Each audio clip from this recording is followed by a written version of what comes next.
Hello, guys. Welcome to another episode of the Dream Then Do podcast. We are gradually getting to the end of the year. We're in the final month already, so welcome as well to December. And one of the things that December does for me is it puts me in a reflective mood. And this may be you. 2025 has come. It has come with its ups. It has come with its high points. It has come with laughter, joy, shared times, memories, tears, and whatever. And one of the things the year or a new year does to you is it actually teaches you. It surprises you. For some of us, it humbles us. For some of us, it changes our perspective. And we never actually end the year the same way we began. Remember, we spoke about gratitude last week, and then we said some of these things not necessarily have to be in the big changes. Now, whether you're grateful for these changes or not, you're definitely not ending 2025 the way you began. So it's either you've added, if you said, oh, there's nothing that has changed, then your age, you've actually added a year to it. So some of us may have lost loved ones. Some of us may have had goals that were accomplished. Some of us may have had goals that were not accomplished. Some of us had dreams. Some of us worked on these dreams. Some of us took steps towards these dreams, whatever. But if there's one certain point about the end of any year is that it doesn't leave you the way it began. Something must have changed in you. And that's why today we'll be discussing the lessons learned from 2025. This would be, I believe, the first part because we're going to break it down into two. So this would be the first video. We're going to be having a continuation of this video next week. So let's dive into it. Lessons learned from 2025. Now, the first lesson learned this year is that the year doesn't always follow a straight plan. So you begin the year, you begin January with a goal in mind. You begin January with plans. Some of us just take January to be a month of prayer where we commit our plans to God. We have these plans written down and then we commit them to God and try as much as possible to actually work towards these plans. Now, it doesn't matter what you may have done. A lot of times, life doesn't always follow the script you've planned. So the way you've planned out the year may not always be as it has become. And there's power in flexibility. So you may have planned, oh, by January I would get a new job, February I would save up this amount, March I would begin a new business or something. And then it did not necessarily follow the way you have planned. But one thing you've learned this year is that you have the ability to adapt to situations. For instance, I live in Nigeria, and then a lot of changes have occurred in this country from January till now. A lot of changes will still be occurring. And one thing as a nation we are learning to do is, or we are very good at, I won't say we're learning to do, but I feel one thing we're very good at as a nation is actually adapting. So one thing you've learned this year is the year may not always go the way you've planned out, but then there's power in flexibility. That's what makes you human. So you've learned this year that even though it didn't go the way you wanted, you actually had the ability to adapt and change certain things. That's one thing you should take into the next year. You should know that, yes, while it's great to actually make plans for the next year, the plans may not always go exactly. What matters though is that you actually make effort in being consistent with your goals. No matter how it actually shifts, you actually have to be flexible, work with it, shift with it, and try to take actions. Do not let the fact that it didn't go the way you planned in your head affect your dream. It doesn't stop your drive to actually fulfill that dream. You actually have to take that with you into the next year. Dream, have plans, make great plans, have great dreams. And even though these dreams may not follow a straight line, you were built to actually adapt and be flexible. So make sure you use this to your greatest advantage. Now, the second lesson I've learned this year is that consistency would always win over motivation. Now, like we said in some episodes back, motivation is the spark you need, right? A lot of times this spark may not always last. So it's important that you actually build daily habits to actually pursue your dream. Now, one of the things we discussed when we were discussing motivation and consistency was that you should also learn to tie these habits you're building to the habits that are already existing. I believe you've had dreams in the year 2025. And then a lot of times for a lot of people, once the year is beginning, they're always pumped in the month of January. So you see people beginning the month of January. We have the word from the year, from our spiritual fathers, for ourselves, from God Himself. I personally had a word for this year, 2025.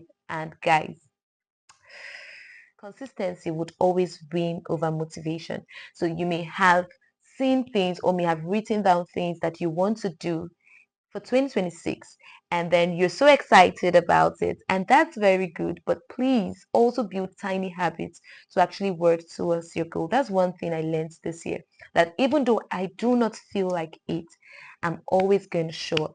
Even though I don't feel like it, I don't feel the spark, I don't feel motivated, I'm always going to stay active. I'm going to put in those tiny steps, those little steps, those daily habits that would actually lead to wherever I am today or wherever I'm supposed to be. You get. So that's one thing we should have for the year. Consistency would always win over motivation. Yes, motivation is the spark you need, but consistency actually builds you and makes you actually, in spite of the lack of motivation, sets you towards progress. The consistency actually builds you and then sets you towards the path of success. So yeah, consistency wins over motivation. Now, the third lesson we've learned in this year is that not everyone will clap for you. So yes, not everyone sees your dreams. Not everyone was given the blueprint of the vision you have. And then in a world where sometimes a lot of people may not understand you, you have to be your greatest cheerleader. You have to believe so much in what you have, the dream you have, and you have to celebrate every success or every step you take towards it. So there are times where you achieve something. To you, it's actually an achievement, and you speak about it with so much zeal and so much life with somebody. And you know, when you're talking to someone, you're like, oh yeah, so I did this. I think this happened to me recently. And I was telling the person, oh, so I did this. And the person just looked at me and didn't make a comment. And when I wanted to feel bad about it, a lot of times, Ria, when I have this podcast, I listen to it myself too. So it's not just me speaking; it also encourages me. So while I was trying to think about, I was like, no, you're not going to do that, Stephanie. You're going to actually celebrate your win. It doesn't matter if anybody actually sees it as a success or as a big deal. They are not you. You're the one setting the standard for yourself. So you have to actually not dwell or depend on others' validation to actually feel you've actually accomplished something. That's one great lesson 2025 has taught. If you do not see or if others do not clap for you, then please let your clap be the loudest. Clap for yourself because you've accomplished great things. Just think back to all the things or all the things you wanted to do all through this year 2025, and then think of the things you didn't do. Also think of the things you did. Think of the steps you took to actually bring you to where you are. And please celebrate your wins, no matter how little they are. It could be as tiny and as little as the fact that you learned a new recipe. I like food, so I'm always talking about recipes, yeah? But it could be as tiny as that. It could be as small as the fact that you actually took your prayer life very seriously. So it could be that this year your work with God was actually something better than how it has been. And personally, I feel that's one of the things I'm truly grateful for this year. Beyond the other things that I'm grateful for my work with God in this year.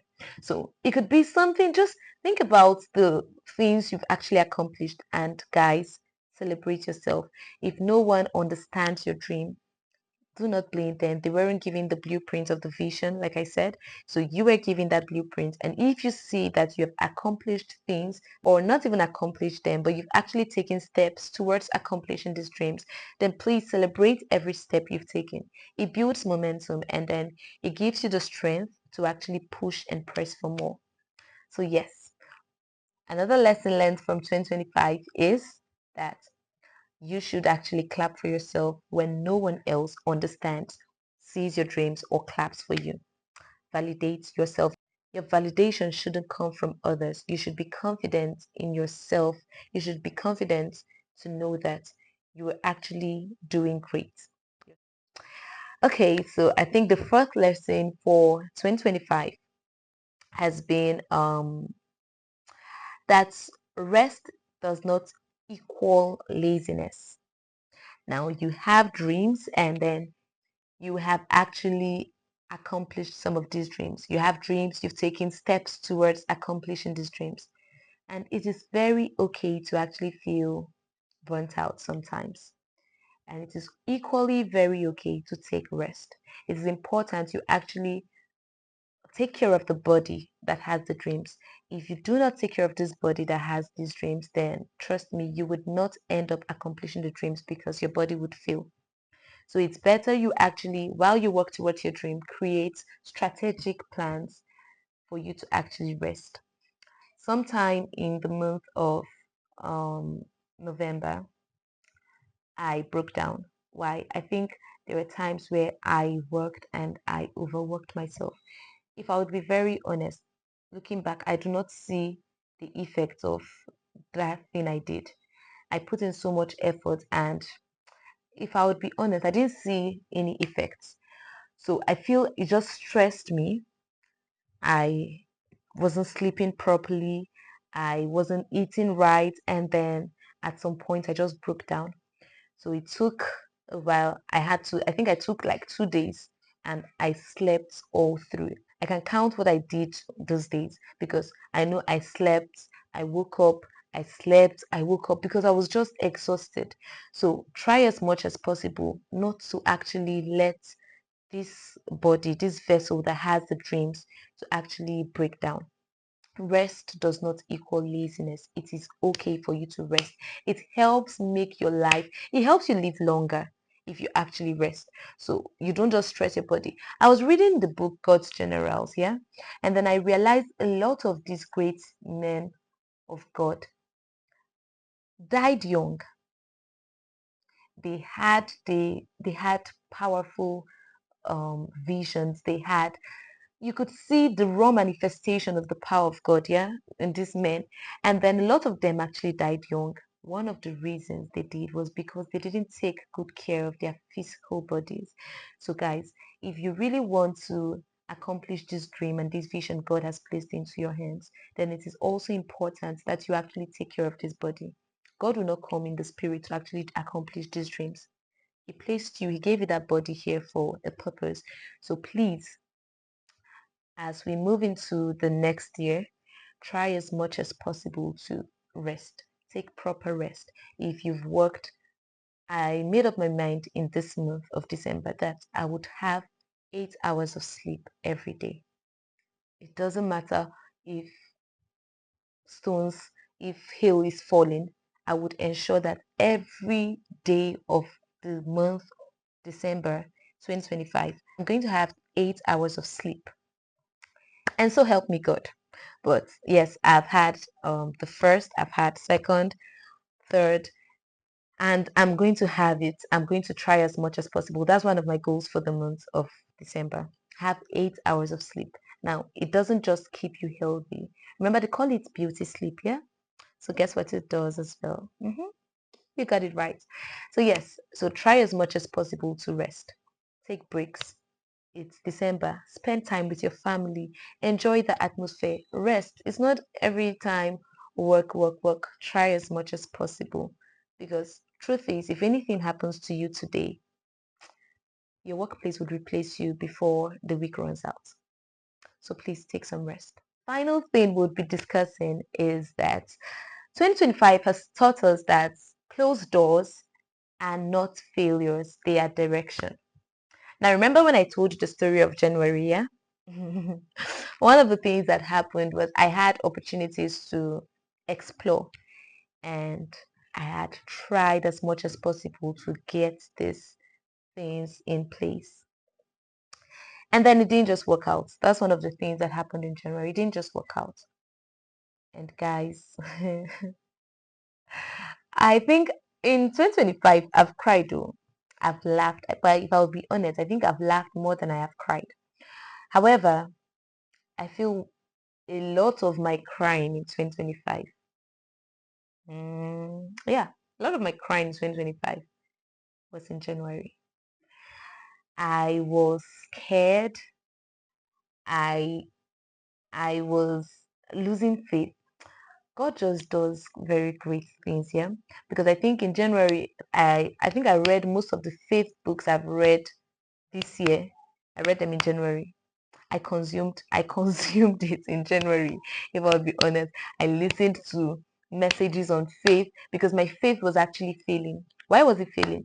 So there are certain things you try out and then it just saying it's closed. I remember I was pitching a business idea to my friend in January, and then she was like, why will you be thinking like this? Because I don't think there's any I saw something that someone said, I don't think there's any business idea that I've not thought of in this year 2025. Well, I wouldn't say it was in the year 2025, but in January, guys, my creative mind was really open. But then I really learned that closed doors could actually be direction. So there were decisions to be made. I was being pulled this way, being pulled this way, and I was not just in this state of mind emotionally, but I learned that closed doors can actually be direction. So things happen for a reason. And then sometimes I sit back and I'm like, okay, we don't really understand that reason as it is right now, yeah? But then by the time we do, it really makes complete sense to you. You're like, oh God, so this is what you were actually doing. This is what you were saving me from. This is where you were leading me to. Now, it may not come out as, oh, everything worked out finally, but there are certain lessons that you may have needed to learn. And I feel one of the lessons I needed to learn personally in January was to completely trust, to just believe. And it's hard certain times. I would not say I perfected this art all through the year 2025 because trust me, there are still years I was doubting. There are still months I was doubting. But then I truly, truly, truly, truly learned to actually have faith. I learned that faith is a constant. You know, when Hebrews said in Hebrews 11, it says, now faith is. So faith is now. I think that's one thing that I held on to in the month of January. Faith is actually now. It didn't matter. I tried a lot of things, not just in one aspect of my life, I'll be honest. Certain different aspects of my life were not just working out in January, a lot of aspects. We're not just working out in January. But then I learned, I think that was the first time that scripture really came alive to me. It came, I was studying the book, I was studying Hebrews 11, and then I was reading the book on faith. I actually read several books on faith. But then I was reading one day, and then I'd read that scripture several times. And then I opened it that day, and I read again that now faith is. And I had goosebumps. So faith is now, Stephanie. So you don't wait actually to have faith. You have it now. It's a present tense thing. So it doesn't, the fact that you had it yesterday doesn't show that, oh, you have it today. It's now. And it just brought so much light to me. So closed doors are actually direction. It could not necessarily just be that it will teach you um, things that you just become so active at. It could just teach you certain lessons that would build you and you would hold on to for the rest of the year. Trust me, if there's a year I've needed to exercise faith, it's in 2025. I don't know what 2026 is going to hold, but yes, I've held on to that word and I am trusting God for his word again for 2026. These are actually some of the lessons learned in 2025. And we're gonna have a part two of this episode next week Thursday. So please write down lessons you've learned in 2025 in the comment section. I would really love to actually learn from you and Just maybe if I've also learned that, it would be a part of part two of this episode. So, guys, thank you so much for tuning in today and thank you for watching. Please like, comment, share, and do not forget this is the Dream Then Do podcast. We dream it, we do it, and we become it. See you next Thursday, guys. Thank you.